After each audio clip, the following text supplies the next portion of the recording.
বেড়ানোর ভরা মৌসুম, পর্যটকের পদচারণায় মুখরিত সুন্দরবনের বিভিন্ন স্পট। মোংলার পিকনিক কর্নার থেকে বিস্তারিত জানিয়েছেন মোংলা প্রতিনিধি নিজামুদ্দিন।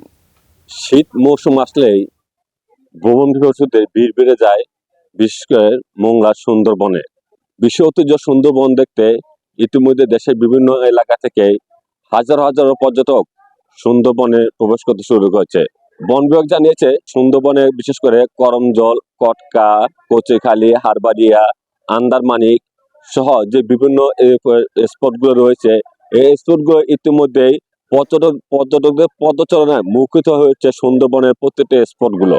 যেসব পর্যটক আসছেন এবং সুন্দরবন ঘুরে দেখছেন, তাদের জন্য সুন্দরবনে বিভিন্ন স্থানে পর্যাপ্ত পরিমাণে বনের ভিতরে, গহীন বনের ভিতরে হেঁটে দেখার জন্য ফুড ট্রেলার সহ বিভিন্ন প্রকার ব্যবস্থা গ্রহণ করেছে বন বিভাগ।